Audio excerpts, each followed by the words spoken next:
정적 인터뷰 먼저 국민의힘 비대위원인 최영두 의원 만나보겠습니다. 의원님 어서 오세요. 네, 안녕하십니까. 의원님께서 국회 과학기술정보방송통신위원회 간사시죠. 네. 그래서 이 부분부터 여쭤보겠습니다. 미국 에너지부의 민감국가 지정 어제 날짜로 발효가 된 거죠? 네, 그렇습니다. 아직도 정확한 배경 파악이 안 된 건가요?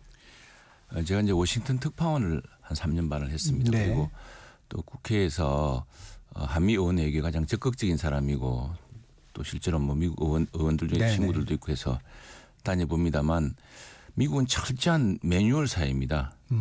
사실은 이게 처음 발표되었을 때 우리나라에서 이런 논란이 많았어요. 뭐 우리나라에서 우물 안에서 정말 하늘을 바라보면서 온갖 해석을 다 합니다만 우리나라 정치의 엄청난 상상력이라고 저는 생각하는데 네.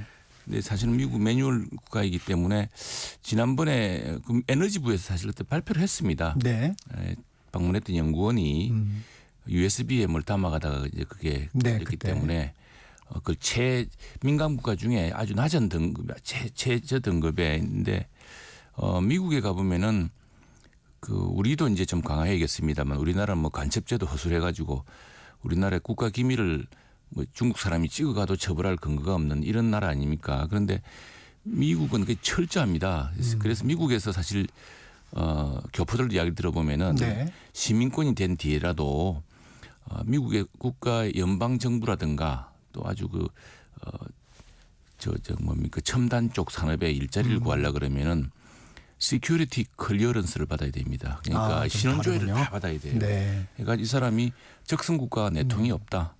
예, 근데 이런 건 미국 예전에 보면은 우리나라 국무원과 우리나라 국방부의 무관과 우리나라 교포 출신의 로버트 킴이었나요? 그분이 계셨습니다. 그분이 만나서 이야기를 했다고 그래서 그분을 간첩죄로 지금 복역시키고 이 나라입니다. 네. 그 정도로 미국 같은 나라는 이 다민족 국가이기도 하고 연방 국가이기도 해서 어떤 선이 분명합니다. 그래서 사실 그건 근데 국회의원 중에도요 미국 입국이 안 되는 사람이 있습니다. 예, 있습니다. 그런데 그걸 우리 외교 당국이라든가 미국 백악관에 부탁을 해도 안 됩니다. 그러니까 미국 행정부는 나름대로 쫙 이게 분명한 그 매뉴얼이 있어서 그 매뉴얼대로 할 수 없는 매뉴얼에 벗어나면은 반드시 저걸 하죠. 근데 우리가 미국 입국 심사할 때 보면은 미국 입국 심사할 때도 점잖은 사람이 망신당하는 경우가 있습니다. 뭐 가장 기본적인 걸로 물어봅니다. 너 여기 온 목적.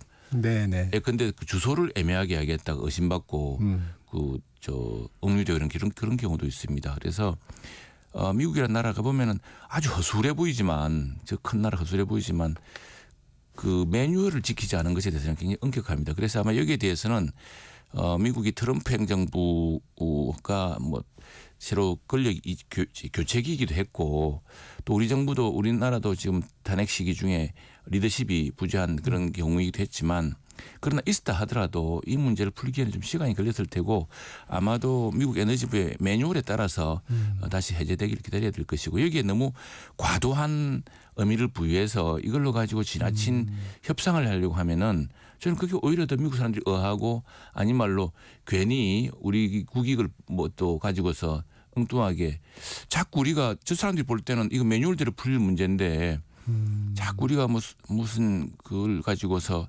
정책 의미를 부여하고 하면은 미국 사람들이 이걸로 딜을 하려고 그럴 수도 있습니다. 그러니까 오히려 과잉 대응을 하게 그럼요. 되면. 예, 그래서 저는 차분하게 했고 최근에 보면은 그래서 저도 오늘 보니까 민간국가 첫날에 지금 한미과학회가 연구 협력을 굉장히 강화하고 있습니다. 네. 그런데 지금 보면은 올려놓은 원자력 연구소 특히 이제 원자력 때문에 상당히 민감한 부분이 그렇죠. 있습니다. 미국은 통상 한국이 핵무기를 개발하지 않을까라는 의구심을 갖고 있었습니다. 박정희 대통령 때부터서 그걸 계속 해사해 왔거든요. 그래서 80년대 90년대인가도 그런 의구심 때문에 우리가 민간국가에 지정이 됐습니다. 됐는데 그 몇 개월 뒤에 한미 간의 특히 이제 과학기술정보통신부가 나서서 그런 게 아니었다라고 하고 다음에 국내에서 그 사람들이 검증을 해보고 해서 풀었던 적이 있습니다. 그래서 근데 지금 이제 원자력 연구소, 핵융합연구소, 항공우주청 같은 곳에서 가장 중요한 부분 바로 이 부분에 대한 미국의 염려가 좀 있을 걸로 짐작이 되는데 그 부분과 지금 협력을 강화하고 있습니다. 그리고 지난 1년 2년간 지금은 이제 글로벌 기술 경쟁 시대, 특히 AI 시대 아닙니까? 이제 그 어떤 기술 표준을 가지고 할 것이냐, 또 이것 때문에 미국, 중국 간에 아주 갈등이 엄청 정폭되어 있는데 이 시기에 또 그런 것에서 우리가 어떤 선택을 해야 될 것이냐. 그래서 지금 저는 대한민국이 선택할 길은 과학기술 분야에서 역시 미국과의 협력, 연구개발 협력이 매우 중요하고 R&D도 글로벌 공동 R&D로 가야 된다. 이게 사실 우리 과학기술정보방송통신위에서 우리 당 저의 그 지론이기도 합니다. 그래서 그런 협력이 강화되고 있고 그래서 그런 강화를 통해서 이 문제는 그 매뉴얼대로 곧 해소될 것이라고 봅니다. 당장 그 연구원들의 불편이라든가 연구 협력의 차질이라든가 이런 건 걱정 안 해도 됩니까? 사실 미국을 방문하다 보면 우리가 미국 방문을 갑자기 내일 하지는 않지 않습니까? 이제 그래서 뭐 여기 보니까 이제 한 달 앞서 아까 말씀드린 보안 어떤 신원 확인 절차, 이 사람이 적성국가랑 내통할 가능성은 없느냐, 이 사람이 과거에 우리 연구소를 방문해서 우리 규정을 브리치한 적은 없느냐, 뭐 이런 등등이 다 체크리스트가 있겠죠. 그 체크리스트 있기 때문에 상시 방문할 사람들은 우리 마치 복수 여권 받듯이 그렇게 하면 되는 거고요. 그거 좀 불편하겠지만 너무 거기에서 민간 국가 지정했다 우리가 너무 민감할 필요는 없다고 봅니다. 예, 지금 뭐 한미 간에 서로 협력할 일이 많기 때문에 미국이 또 우리한테 필요로 한 게 많습니다. 예. 네, 정치 하나 살펴보겠습니다. 국민의힘 경선 관심은 빅4입니다. 이제 어떻게 전망하십니까? 저는 우리 당 이게 비대위원이셔서 말을 못하는데 저는 다만 강력하게 분명하게 이야기할 수 있는 것은 이 경선률이 국민 민심 50% 당심 50%입니다. 네네. 저는 우리 당심이요 아주 놀랍습니다. 일각에서는 뭐 우리 국민의힘의 당원들의 당원들을 엄청나게 엉뚱하게 비방하는 더불어민주당 같은 것도 있습니다만 실제로는 제가 볼 때는 놀라울 정도로 제가 국회의원이 된 뒤만 보더라도요. 우리 당심의 선택이 오히려 민심보다 훨씬 앞선 경우를 본 적이 있습니다. 예를 들어 볼까요? 제가 국회의원 된 뒤에 처음 당대표 뽑는 선거가 있었는데 이 선거 때 누가 됐습니까? 우리나라 거대 정당 사상 유일하게 30대 당대표가 됐습니다. 아, 이준석. 예, 그때 우리 당에는 정말 중진들, 명망 있는 중진들이 나왔습니다. 정말 그 이준석 대표가 한다 그랬을 때 다 정말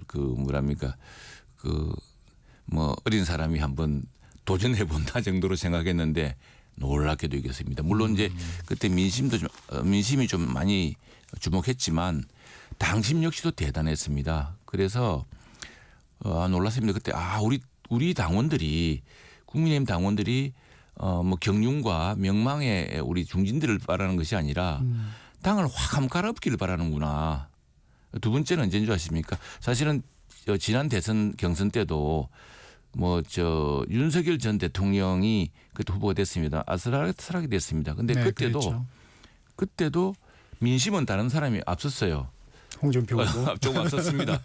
근데 당심에서 나중에 압도적으로 윤석열 전 대통령 후보를 밀어줬죠. 그런 이벤트 있었고 그다음에 또 하나는 그 직후에 이제 우리 김기현 대표 체제를 거쳐서 전당대회를 하는데 이 전당대회를 하면서는 그 약간 좀 주류 쪽에서 앞서기 위해서 그 경선 룰을 바꿨습니다. 바꿔가지고 당원 투표 비율을 높였습니다. 그렇게 하면은 어떤 주류의 의견이 반영되지 않을까 생각했는데 천만의 말씀이었습니다. 오히려 한동훈 대표가 64% 가까운 그걸 1차전에서 바로 이겨버렸거든요. 그래서 제가 뭐 여기 등장한 인물들을 지금 한다는 것이 아니라 우리 당원들의 선택이 당심의 선택이 뜻밖이더라. 오히려 주류의 관측을 뛰어넘고 외부의 관측들 저 당의 사람들은 조금 뭐 그냥 뻔한 거 아니야라고 생각하는데 전혀 그렇지 않더라. 그래서 이번에도 상당히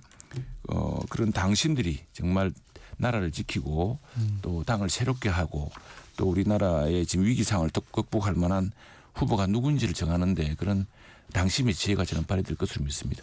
경선이 민심과 당심을 합해서 그러니까 당원 투표 50% 또 국민 여론조사 50%지만 그 국민 여론조사도 그 국민의힘 지지층과 무당층을 대상으로 하기 때문에 사실 경선에서는 당심이 이제 주요가 될 수밖에 없는 상황입니다. 근데 그 뭐 민주당이 더 심하죠. 민주당에서 그것도 없애가지고 완전히 지금 그 비명계 주자들이 이렇게 몇 분들은 벌써 이건 불공정 경선이라고 탈락하지 않습니까? 그런데 사실은 우리 대통령 후보를 뽑는 과정을 보면은 저는 언젠가는 미국처럼 오픈 프라이머리로 가야 된다고 생각합니다. 오픈 프라이머리하고 코커스 같은 것으로요.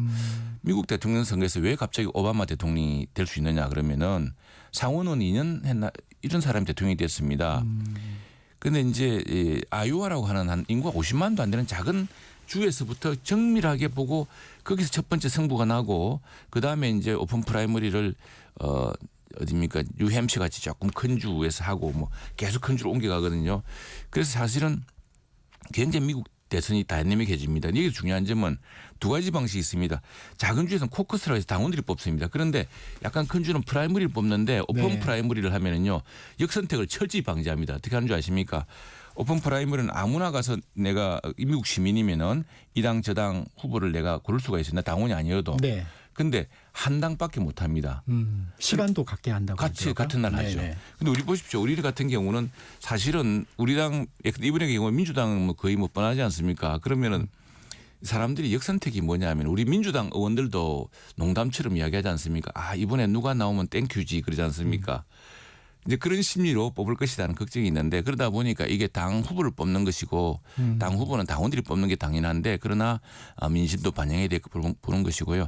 그중에 실제로 한 70% 이상의 민심을 보는 셈이죠. 왜냐하면은 근데 뭐 뻔히 우리 정당 찍는 게 아닌 사람들이라고 당을 선택한 사람들의만 빼는 거니까 지금 보면은 대개 뭐 333쯤 되지 않습니까? 334가 되는 중도가 훨씬 많아졌으니까 70% 이상의 당신을 보는 거죠. 실제로는 네. 그 중도가 선택이 더 중요하죠. 예. 이 경선이 스타트를 했는데 한덕수 권한대행의 차출로는 왜 잦아지지 않습니까? 그게 제가 지역에서도 동네 전화를 받고 저는 비대위원회에서 그럴 수가 없다. 어떻게 지금 국가도 비상인데 비상 대책을 하고 있는 그런 대응을 할 수 있나라고 이야기하지만 뭐 국민들이 생각하는 건 이런 것 같습니다. 우리 당내에서도 이제 그런 여론을 반영하는 것 같은데 자 지금 나라가 국가가 비상 아니냐 비상이고 지금 뭐 국민의힘도 뭐 잘한 거 없지 않냐 지금까지 그리고 지금 대통령 판세가 이렇게 되면은 1개월만 더 늦어져도 재판받아서 선거권을 박탈당할지 모르는 사람이 대통령이 될 판인데 이때도 정신 못 차리고 있지 않느냐. 그리고 또 하나의 중요한 점은 지금 우리가 지난 광복 80주년입니다만 광복 82차 대전 이후에 가장 심각한 세계 정치의 변화를 맞고 있습니다. 통상 전쟁이라는 걸 맞고 있지 않습니까? 관세 전쟁. 또 미중 간의 각축이라는 게 정말 우리가 더구나 그 미중의 틈바구니에 사는 나라인데 이게 정말 그 걱정이 이루 말할 수가 없고 그래서 아마 특별히 이분이 이제 복귀하자마자 트럼프 대통령이랑 당장 전화가 돼가지고 그렇죠. 예, 여러 문제에 대해서 아주 호의적인 대화가 오갔지 않습니까? 뭐 심지어는 트럼프 대통령이 너 출마하느냐고 물어봤다 이야기까지 나와 버렸는데 이런 그리고 뭐 100% 대화를 영어로 했다고 합니다. 뭐 하버드 경제학 박사이기도 하고 자 지금 우리나라가 한미 간 미중 간의 사이뿐 아니라 전 세계 주요 나라 또 그리고 에이펙 정상회의를 올해 10월인가에 우리 한국이 주최를 하는데 이런 글로벌 무대에서 우리나라의 존재감 우리나라의 위상을 높이고 미국 중국과 편중되지 않게끔 외교적 영향을 발휘할 사람도 또 통상의 문제를 해결할 사람도 절박하다. 아마 그런 시대적 요구 때문에 나오고 있는데 이 정치적으로 그게 참 그런 경제적인 국민들의 희구가 경제적인 또 안보의 상의 요청으로 인해서 지금은 그런 정치에 찌든 사람이 아니라 우리나라 사람들 정치인 좀 싫어합니다. 정치인 싫어해서 검사 발탁했는데 검사는 또 너무 옳고 그름만 따지고 이러다가 이제 정치를 또 모른다는 그런 비판을 많이 받았습니다만 그래서 조금 능숙한 관료 또 국제 통상 외교 안보에도 잘할 수 있는 사람 뭐 이런 것들에 대한 복합적인 심리가 있는 것 같은데 그러나 이미 경선이 시작됐기 때문에 이제는 더 이상 차출로는 힘들죠. 근데 국민의힘 내에서 한덕수 대행의 출마를 촉구하는 의원들이 50여 명이 된다는 게 사실입니까?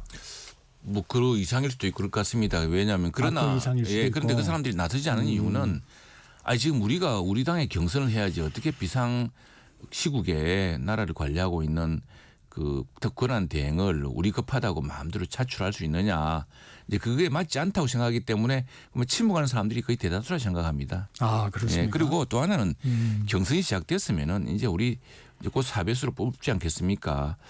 저는 아까 당심을 이야기했습니다만 우리 당원들이 그리고 민심의 선택에 따라서 아마도 우리 당을 이 위기에서 구하고 국민들의 신뢰를 다시 얻게 할 수 있는 그런 주자들을 적어도 4배수는 뽑을 거라 봅니다. 뽑으면 여기서 각 주자들이 한 분은 굉장히 당내 구심력이 강하고 또 한 분은 중도층 소구력이 강하고 또 한 분은 그 외연 우리 당내 구심에서는 조금 저 사람 미운털 받겠지만 그러나 오히려 저 사람이 다시 보수를 일으킬 사람 아닌가라는 이런 이제 여러 가지 기대가 사자 구도를 통해서 경선에서 되면서 그분들이 다시 힘을 합치는 방식으로 말하자면 뭐 정반합의 진퇴제를 만들어낸다면은 그건 우리가 굉장히 또 경선 국면을 대선 국면을 바꿀 수 있다고 봅니다. 4강 후보들 얘기해 주시네요.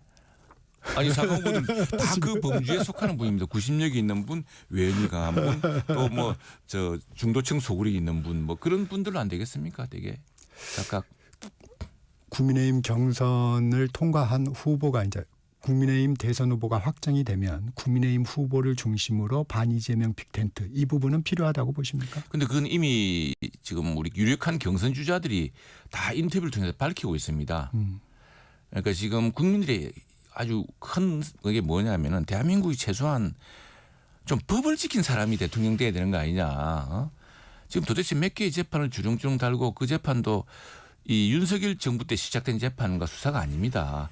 이전 정부 때 민주당 정부 때 시장지사 하다가 선거고 그를 둘러싸고 벌써 억울하게 세상을 떠난 사람이 여러 명이고 근데 어떻게 이 법치국가란 것은 정의는 지체된 정의는 정의가 아니란 말이 있듯이 네. 옳고 그름이 빨리빨리 가려져야 되는데 이거는 뭐 무한정 늘어지고 선거법은 633인데 633 벌써 어긴 지 오래고 이제 그러다 보니 민주당 지지자들조차도 세상에 이런 민주당은 처음 본다라는 분들이 또 많습니다. 그렇게 하면은 그런 구도에서 적어도 이 나라가 법치주의, 적법 절차 그리고 지체된 정의는 정의가 아니라는 그 믿음 우리 민주주의라는 게 다양한 주장이 백화제방처럼 나오고 다양한 신념을 갖고 있겠습니다만 그러나 부정부패 또는 중대한 선거법 위반 이런 것들은 쟁취가 되어야 어떤 공정한 게임 법의 지배가 가능하지 않겠습니까? 거기에 대한 믿음으로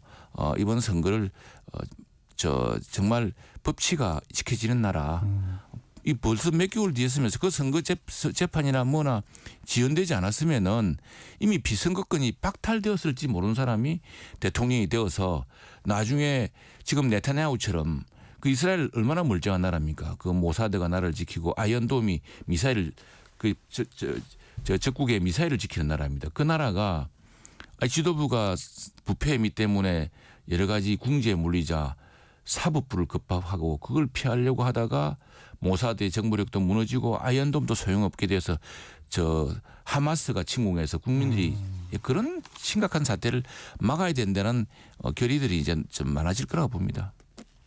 그 상황이 되면 그런 상황이 되면 뭐 그 국민들이 현명하게 선택하실 거라 믿습니다. 네. 윤 전 대통령 헌법을 위반해 탄핵당했습니다. 1호 당원으로 남아있는 것은 부담이지 않나요?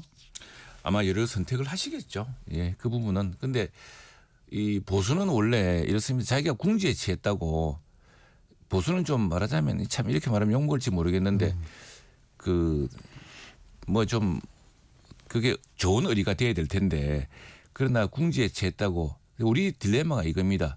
어쨌든 우리가 뽑았던 대통령 아닙니까? 우리가 우리 당이 추천했던 대통령 참 우리가 면목이 없죠.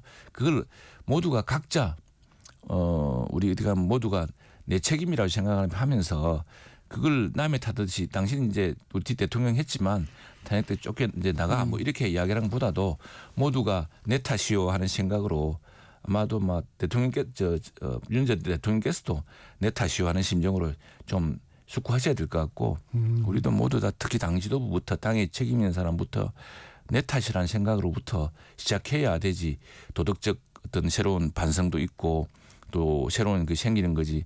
자기 불리하다고 언제나 끊어내고 뭐 또 손가락질하고 침 뱉고 그래가지고는 발전하겠습니까? 윤 전 대통령이 스스로 좀 결정하기를 기다리는 거군요. 난 저는 보수주의자들은 큰 그런 결단할 시기가 온다고 생각합니다. 상황이 되면. 그리고 우리 스스로도 저도 지금 대통령 선거국면에 들어섰지만 당의 혁신을 좀 해야 된다고 생각합니다. 우리는 보십시오. 우리는 당대표 쫓아내고 당대표 때문에 싸우느라고 협의했고요. 이재명 대표는 당대표직을 맡아가지고 방탄도 이루어내고 당도 자기 마음대로 만들어서 지금 아성을 구축하지 않았습니까? 근데 난 이 당대표 제도부터 혁신해서 당대표 때문에 더 이상 싸우지 않는 일이 정당부터 만들어야 된다 생각합니다. 시간이 좀 짧은데 마지막으로 하나만 더 여쭙겠습니다.